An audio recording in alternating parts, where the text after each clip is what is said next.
everyone, welcome to Budget All the Things. If you have been wanting to get a hold of your finances and get everything in order, this is the video for you. I'm going to take your finances in each category and help you break it down per month, really per paycheck. So let's get started with this. And you want to first know how much you make per month. Okay, so I'm going to write down, and what you need to do is you need to do this. So what I'm doing here is what you need to do at home. So you have to figure out, go back to your bank, all of your transactions, and figure out how much you make per month. What is your income? Take each paycheck that you get per month, whether it be weekly, bi-weekly, however you get paid, and you're going to total all of that up, and you are going to figure out how much you make per month. In this case, we make $2,200 a month. Not bad, but not great either, but that's okay. So now what you're going to do is you are going to break it up into categories. So first, we have something that is called fixed expenses. And excuse my writing, I don't know how good it is, but hopefully you can read it. Now, fixed expenses are things that are the same each month. So you know you're going to pay $800 for something every single month. Like, for example, you have a rent or a mortgage payment that is about the same each month. Or you have a utility bill each month. Or you have your car insurance payment that is the same each month. You want to just come up with every single fixed expense that you have and jot it down and write down that total amount right next to it. Go back to your bank history, figure out how much your bills are per month, and write it down. Then, the next category that you have is something called a variable expense. Now, variable expenses are expenses that fluctuate during the month. So, things that aren't the same month to month. So, for example, you have things like gas. If you don't spend the same amount on gas each month, then that would go here. Or you have things like your groceries. You're obviously not going to spend the same amount on groceries each month because prices change all the time, so it's just not going to be the same. Something else would be, if your electric changes, you would have your electric bill be something that is variable, something that changes month to month. And finally, something that also changes month to month is car maintenance. You just never know. But I want to also put here that this could also go into something called a sinking fund. A sinking fund is something that you would put in knowing that you're going to spend it, but you don't know when. And I didn't end up writing anything for categories like this, but this could be like an emergency savings. And we can follow up with this. We have emergency savings could go in here. Really anything that you would be saving for. Something that you know that's coming up, like taxes, things like that. Or medical co-pays, like hospital bills, things of that nature. So that's those so far. The next thing that you want to write down, and I know that a lot of people really don't like looking at this, but it is very super important that you get a hold of this, and this is the lovely debt. You really got to get a hold of this. Now, you could have a bunch of different things on here. Of course, your first thing that you have is your student loans. And what you want to do here is you want to write your minimum payment. Your minimum dollar amount each month here. So you have student loans. You also have a car loan, right? You couldn't just pay that car in cash. Then you have, let's say you have 2 credit cards. I really hope you don't have 2 credit cards. And then you could have just some other personal loans. if you took out some loans for things that you have to pay back. Things like that. And again, you're going to write your minimum payment for each of these, and you're going to write them down accordingly. Now, we'll come back up here, and you have a few other categories. A category that is related to the fixed expenses is something that you are going to pay for that is the same each month unless you are notified otherwise, and that is the lovely subscriptions. And that's something else that we never like to look at because it's a guilty pleasure that we have. So, for example, you have your TV subscriptions. You have Netflix, you have Hulu, you have Disney Plus, you have, there's a lot. There's a lot of different places that you watch TV on. You have Prime, like Amazon Prime, things like that. Okay, now the next thing you have is food subscriptions. So you have things like DoorDash, or you have Uber Eats, you have Grubhub, other things like that. And then, of course, you have your shopping. You have Walmart Plus, you have Sam's Club, you have Costco. I think they have a membership. I don't have a Costco in my area. And then finally, you have your shopping subscriptions. Personally, I have Amazon Plus. There's other subscriptions like storage subscriptions, like you have Google Pay, like for extra storage, things like that, blah, blah, blah. The list goes on and on with subscriptions, right? So what you want to do is you want to look at your bank, know what subscriptions you have to Apple, to Spotify, like music. That's another thing to write down on there. You have music subscriptions as well. Write down the dollar amount that you spend each month on those as well. And then the next one that you want to write down is something that I have is the fun category. That could be anything like eating out. You have anything for entertainment, really, that you don't have in other categories. And then you could have things like shopping, because obviously that's not in the budget, but now it is, right? What else? You could technically put vacation. I'll also put that here, but you don't necessarily have to write it in here. Okay, so now we're going to move on to another category. And we're kind of running into some mess here, so let's kind of divvy this out. So now we have a future category, and that could be things like a new house, a new car, a future baby, and then you could also put that vacation in there. Sorry, let me move up a little bit. So then you have that. And then, finally, you have what I like to call the what if category. This is also known as the buffer category, and you usually want to save $50 to $100 for this category.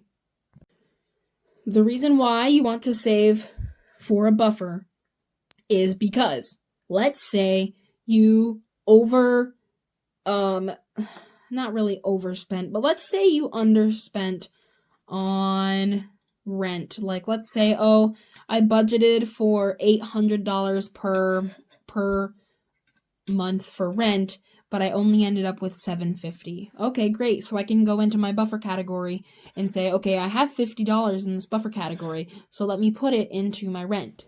Or, I had an unexpected, where are we? I had an unexpected copay right here. I had an unexpected copay because I had a doctor's appointment that became available sooner than I had originally thought. Okay, perfect. I'll take a $25 copay and put it into here, and then I'll have extra money for that buffer.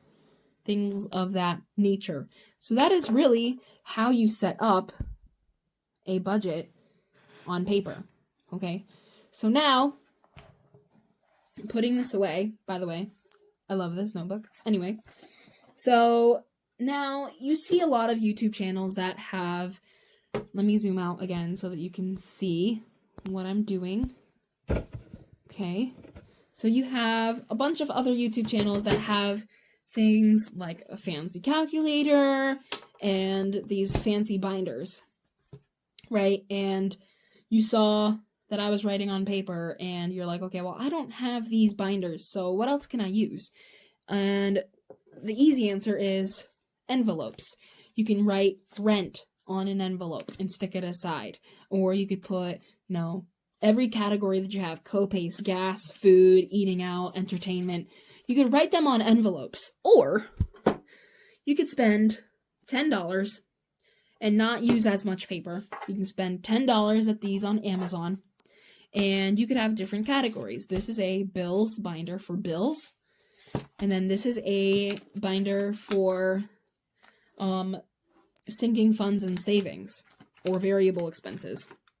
So I have all kinds of different categories in here, including some savings categories, which this one would be like for student loans. I have a vacation that I want to go to, things that I'm aspiring to save for, like a future baby, things like that, right? Future house.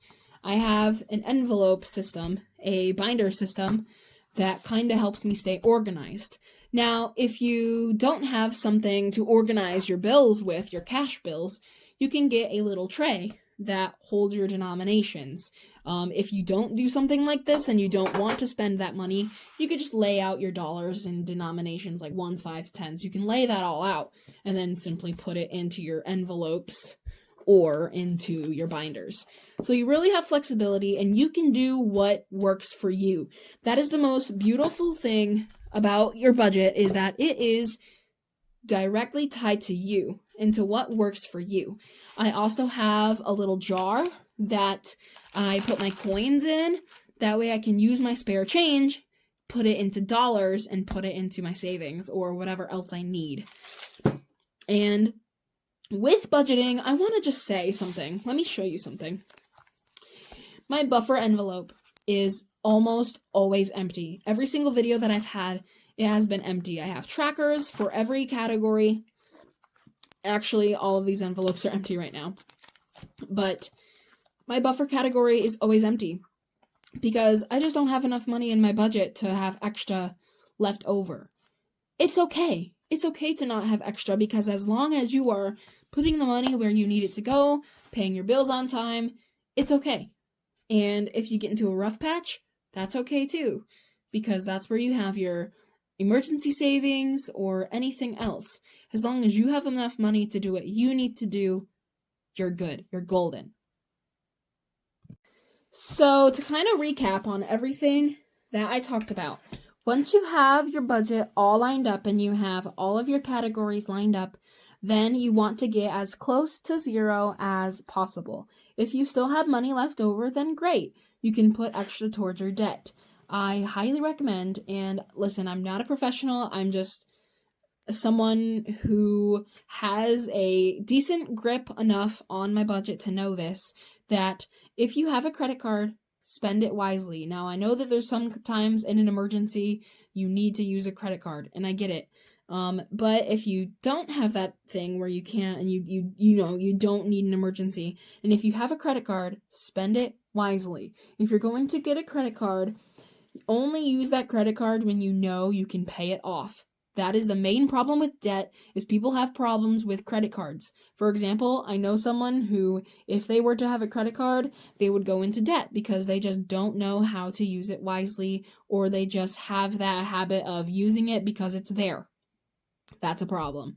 If you're going to have a credit card, only spend it when you know you have the money to and you just want to build some credit. For example, that is why it's called a credit card. First of all, is that it builds your credit. So when you use a credit card, for example, I know a lot of people who spend it on gas. When they stop at the gas pump and they fill up their gas, they say, okay, I'm going to put $20 in and I know I have that cash. So I'm just going to use my credit card and pay that gas bill at the pump. Just pay it right there. Then when I get home, I'm going to go online or go into the app, whatever you have, and I'm going to pay $20. I'm going to pay that credit card right off. That way you'll never have any debt. Or if you're going to use it on a subscription, that's totally okay, as long as you know you have the cash. So I'm going to have an Amazon Plus membership.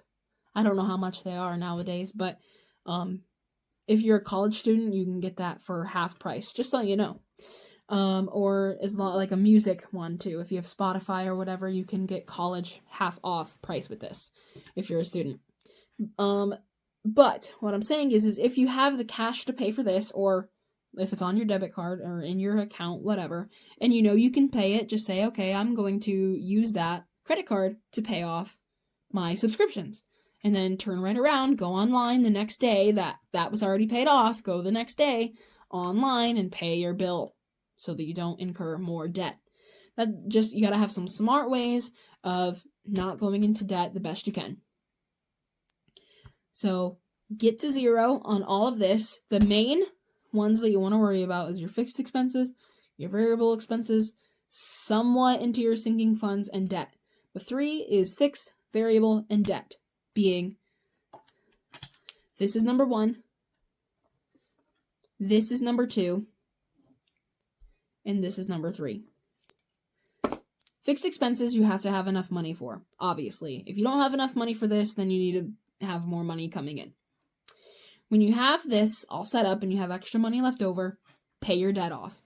Debt is the second most important thing, because this impacts your credit, this impacts your future right here. Then, once you have all this, all your amounts, you make sure that you're still not at zero yet. Once you're not at zero, great. Go to your variable expenses. Put all of these here. And then your sinking funds next. That kind of plays a little bit of hand in hand with this. But if you still have a good amount and you're not at zero, go to your sinking funds. Put some money in your savings and your taxes for your co-pays, etc. Then, if you're at zero now, just by this, then you got to get rid of some subscriptions. You got to cut out eating out. You can't be eating out all the time. I know that's hard to do, but you can't be eating out. And no, don't use your credit card to buy fast food. I'm sorry, don't do it. It's not a smart move. If you don't have the cash, don't do it. If you don't have the money in your account, don't be eating out. If you don't have it in your account, don't eat out. It rhymes. And if you're at zero with this, then you can't have any of this. So either find a way to increase your income to do this, or lessen up on your variable expenses. Don't spend as much don't spend as much money in food at the grocery store. Don't have the lights on all day. Don't have the heat cranked up to 80 degrees all the time. Things like that. Once you get down to zero or close to zero, put that money towards extra things and start saving up for your fun or for your future. And that is it for the video. I really hope that this helped. And if it did, take a look at the other videos that I have and really try to get a hold of your finances and have some way to organize your money, whether it be with these binders. They're on Amazon. You can literally just search on Google or on Amazon budget binders, and it'll pop right up. You can have a budget binder as soon as 2 days from now if you really want to organize your money. Or you can just use the old-fashioned pen and paper way and use envelopes and write down the category if you want to start there. Just some way that the budgeting works for you. That's the most important part, is that budgeting works for you. If you really liked what you saw in this video, give the video a thumbs up, subscribe to the channel, and stay tuned for what's coming up in the videos to come. Thank you. Bye.